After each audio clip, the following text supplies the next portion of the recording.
পাকিস্তানের সেই কৌশলগত পরাজয়ের পেছনের কারণগুলো আসলে কী ছিল? আর দেখুন, আমরা এই বিশ্লেষণটা কোনো সাধারণ ইতিহাস বইয়ের মতো করে করব না। আমরা বরং প্রায় ২,৫০০ বছর আগের চীনা সমরবিদ সানজু, হ্যাঁ, দি আর্ট অফ ওয়ার। ঠিক, তার সেই বিখ্যাত বইয়ের নীতির সাথে মিলিয়ে দেখব। যে কেন এই পরাজয়কে অনেকে শুধু একটা ঐতিহাসিক ঘটনা না, বরং একটা কৌশলগতভাবে অবশ্যম্ভাবী বিপর্যয় বলে মনে করেন। যেন যুদ্ধের অনেক আগেই এর ফলাফলটা একরকম লেখাই হয়ে গিয়েছিল। তাহলে শুরুতেই আসা যাক সবচেয়ে বড় ভুলটা নিয়ে। সানজু তার বইয়ের একটা বড় অংশ জুড়ে শুধু একটা কথাই বলেছেন, নিজের শত্রু এবং নিজেকে জানো। তাহলে ১০০টা যুদ্ধেও তোমার কোনো ভয় নেই? একদম। কিন্তু পাকিস্তানকে আদৌ তাদের প্রতিপক্ষকে মানে বাঙালিদের চিনতে পেরেছিল? জেনারেল নিয়াজির ওই বিখ্যাত উক্তিটা তো এখানেই খুব প্রাসঙ্গিক, তাই না? কোনটা? ওই যে we underestimated the Bengalis, that was our biggest mistake. আর এই আন্ডার এস্টিমেট করাটা শুধু কথার কথা ছিল না, এটা ছিল একটা ভয়াবহ গোয়েন্দা ব্যর্থতা। Intelligence failure. হ্যাঁ, পাকিস্তানের প্রধান গোয়েন্দা সংস্থা আইএসআই তারা পূর্ব বাংলার মানুষের মনের অবস্থা, তাদের স্বাধীনতার স্পৃহা আর ভেতরে ভেতরে যে একটা বিশাল প্রতিরোধ ব্যবস্থা গড়ে উঠছে, এই বিষয়ে প্রায় কিছুই জানতে পারিনি। এখানেই আসল পার্থক্যটা তৈরি হয়। আর.এন. কাওয়ের নেতৃত্বের তখন শুধু তথ্যই সংগ্রহ করছিল না, তারা একটা নীরব কিন্তু অত্যন্ত কার্যকর ভূমিকা পালন করছিল। তারা মুক্তিযোদ্ধাদের শুধু প্রশিক্ষণ বা অস্ত্র দিয়ে সাহায্য করেনি, বরং সবচেয়ে গুরুত্বপূর্ণ যা দিয়েছিল তা হল ইন্টেলিজেন্স। তারা শুধু শত্রুর শক্তিকেই ভুল বোঝেনি, তারা ৭.৫ কোটি সাধারণ মানুষকে, তাদের নিজেদের দেশের মানুষকে শত্রু বানিয়ে ফেলেছিল। ঠিক। সানজু তো বলেছেন, জনগণের সমর্থন ছাড়া যুদ্ধ জেতা যায় না। ১৯৭১-এর যুদ্ধ যেন এই বাক্যটারই এক জীবন্ত উদাহরণ।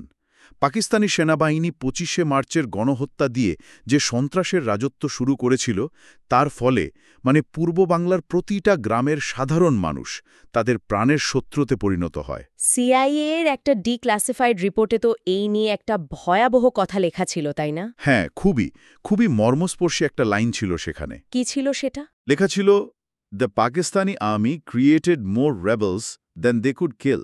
মানে তারা অত্যাচার করে যতজন বিদ্রোহী মারছিল, তার চেয়ে অনেক বেশি সাধারণ মানুষকে বিদ্রোহী হতে বাধ্য করছিল। আর এই পরিস্থিতিটা নিশ্চয়ই পাকিস্তানি সেনাদের মনোবলের ওপরও মারাত্মক প্রভাব ফেলেছিল। অবশ্যই। আর এটাই আমাদের তৃতীয় পয়েন্ট, মনোবলের লড়াই হেরে যাওয়া। ব্রিটিশ ভারতী জেনারেল জে.এফ.আর. জ্যাকবের একটা খুব বিখ্যাত কথা ছিল। কি সেটা? তিনি বলেছিলেন, পাকিস্তানি সেনাদের যুদ্ধ করার কোনো কারণ ছিল না, কিন্তু বাঙালি যোদ্ধাদের কাছে যুদ্ধ করার সব কারণই ছিল। বাহ, দারুণ একটা কথা। একবার ভাবুন, একজন পাকিস্তানি সেনা তার বাড়ি থেকে প্রায় ২,০০০ কিলোমিটার দূরে এমন একটা প্রতিকূল পরিবেশে যুদ্ধ করছে, যেখানে স্থানীয় মানুষ তাকে ঘৃণা করে। সে নিজেও জানে যে সে কোনো দেশকে রক্ষা করতে আসেনি, বরং নিজের দেশেরই মানুষের উপর দমনপীড়ন চালাচ্ছে। এই নৈতিক সংকট একটা সেনার যুদ্ধ করার ইচ্ছাটাই তো নষ্ট করে দেয়। আর অন্যদিকে মুক্তিযোদ্ধাদের কাছে ব্যাপারটা ছিল একেবারে সাদাকালো। একদম। তাদের লক্ষ্য ছিল একটাই, স্বাধীনতা। তাদের কাছে এটা ছিল অস্তিত্বের লড়াই, ন্যায্যতার লড়াই। এই তীব্র মনোবল আর স্বাধীনতার স্বপ্নই ছিল তাদের সবচেয়ে বড় অস্ত্র, যা হয়তো পাকিস্তানি সেনাদের আধুনিক ট্যাঙ্কের চেয়েও অনেক বেশি শক্তিশালী ছিল। তাই বলা যায়। ১৬ই ডিসেম্বর আত্মসমর্পণের অনেক আগেই পাকিস্তানের নৈতিক এবং মনস্তাত্ত্বিক পরাজয়টা ঘটে গিয়েছিল। ঠিক। তাহলে আমরা দেখলাম, পাকিস্তান সরকার আর সেনাবাহিনী মানুষ চিনতে ভুল করেছে, তাদের মন বুঝতে ভুল করেছে, কিন্তু এখানেই তো ভুলের শেষ নয়। তারা তো এই দেশের মাটি ভূখণ্ডকেও চিনতে পারেনি। এটাও একটা মারাত্মক কৌশলগত ভুল। সানজু বলেছেন, ভূমি যার সঙ্গে, বিজয় তার সঙ্গে। পাকিস্তানের স্ট্র্যাটেজিস্টরা মানচিত্রের দিকে তাকিয়ে ভেবেছিল, পূর্ব বাংলা মানে একটা সমতল ভূমি, একটা ফ্ল্যাটল্যান্ড। জেনারেল মানেকশ তো পরে মজা করে বলেছিলেন, they fought in a land they did not understand. হ্যাঁ, তারা এমন একটা মাটিতে যুদ্ধ করতে এসেছিল যাকে তারা চিনতই না। আর এই না চেনার মাসুল তো তাদের পদে পদে দিতে হয়েছে, তাই না? পদে পদে। এই অঞ্চলের অসংখ্য নদী, খাল, বিল, জঙ্গল আর বর্ষার কর্দমাক্ত মাটি, এগুলো পাকিস্তানি সেনাবাহিনীর ভারী ট্যাঙ্ক আর সাঁজুয়া যানের জন্য এক দুঃস্বপ্নে পরিণত হয়েছিল। মানে ওরা এগোতেই পারছিল না ঠিকমতো। যেখানেই তারা রাস্তা ধরে এগিয়ে যেতে চেয়েছে, হয় ব্রিজ ওড়ানো পেয়েছে, নয়তো অ্যাম্বুশের শিকার হয়েছে, অথচ এই একই ভূখণ্ড মুক্তিযোদ্ধাদের জন্য ছিল আশীর্বাদের মতো। এই ভূপ্রকৃতি যেন গেরিলা যুদ্ধের জন্যই তৈরি করা। আর এখানেই তো চলে আসে মুক্তিবাহিনীর সেই বিখ্যাত গেরিলা কৌশলের কথা। সানজুয়ের নীতিটাই তো ছিল শত্রুর দুর্বল জায়গায় আঘাত করো, যেখানে তারা প্রস্তুত নয়। ঠিক তাই। মুক্তিবাহিনী ৩ থেকে ৫ জনের ছোট ছোট দলে ভাগ হয়ে ঠিক এই কাজটাই করেছিল। তাদের বলা হতো হিট অ্যান্ড রান। অতর্কিতে আক্রমণ করো এবং মিশে যাও। একদম। তারা ব্রিজ উড়িয়ে দিত, পাকিস্তানি কনভয়ে অ্যাম্বুশ করত, রাতের অন্ধকারে তাদের ক্যাম্পে হামলা করত। পাকিস্তান আর্মির নিজেদের রিপোর্টে অসহায়ভাবে লেখা ছিল, কি লেখা ছিল? We never knew where they came from and where they disappeared. তার মানে তারা বুঝতেই পারছিল না কোথা থেকে আক্রমণ হচ্ছে আর কোথায় হামলাকারীরা মিলিয়ে যাচ্ছে। কিছুই না। আচ্ছা, এই গেরিলা দলগুলোকে তো ভারতের স্পেশাল সার্ভিস ব্যুরো বা এসএসবি এবং প্রশিক্ষণ দিয়েছিল। এই প্রশিক্ষণের ভূমিকা ঠিক কতটা গুরুত্বপূর্ণ ছিল? এটা একটা ফোর্স মাল্টিপ্লায়ার হিসেবে কাজ করেছিল। মানে অল্প সংখ্যক মুক্তিযোদ্ধা একটা বিশাল সেনাবাহিনীর সমপরিমাণ ক্ষতি করতে পারছিল। এই ছোট ছোট গেরিলা হামলাগুলো হয়তো বড় কোনো শহর দখল করতে পারছিল না, কিন্তু তারা পাকিস্তানি সেনাবাহিনীর সাপ্লাই লাইন বা সরবরাহ ব্যবস্থাকে ভেতর থেকে পঙ্গু করে দিচ্ছিল। আচ্ছা, মানে সাপ্লাই লাইনে আঘাত করছিল। হ্যাঁ, একটা বড় সেনাবাহিনীকে চালু রাখতে যে তেল, খাবার আর অস্ত্রের যোগান লাগে, সেই যোগান আসার পথগুলোকেই তারা অনিরাপদ আর ঝুঁকিপূর্ণ করে তুলেছিল। তার মানে এই ছোট ছোট হামলাগুলোই একটা বড় ধরনের পতনের মঞ্চ তৈরি করছিল। আর সেটাই হলো আমাদের পঞ্চম পয়েন্ট, সরবরাহ ব্যবস্থার পতন, মানে লজিস্টিক্স কোল্যাপস। একদম। সানজুয়ের একটা খুব সহজ কথা আছে, যে সেনাবাহিনী নিজের খাবার বয়ে নিয়ে যেতে পারে না, সে যুদ্ধ জিততে পারে না। আর পাকিস্তানের জন্য এটা তো একটা কৌশলগত দুঃস্বপ্ন ছিল। অবশ্যই। তাদের মূল সামরিক ঘাঁটি পশ্চিম পাকিস্তানে, যা যুদ্ধক্ষেত্র থেকে প্রায় ২০০০ কিলোমিটার দূরে, মাঝখানে শত্রু দেশ ভারত। তার মানে আকাশপথে ভারতের ওপর দিয়ে বিমান চলাচল বন্ধ। হ্যাঁ, একমাত্র পথ ছিল সমুদ্র। আর সেই সমুদ্রপথটাই তো বন্ধ করে দিয়েছিল ভারতীয় নৌবাহিনী। পুরোপুরি। ভারতীয় নৌবাহিনী অপারেশন ট্রাইডেন্ট আর অপারেশন পাইথন নামে দুটো ভয়াবহ আক্রমণ চালায় করাচি বন্দরে।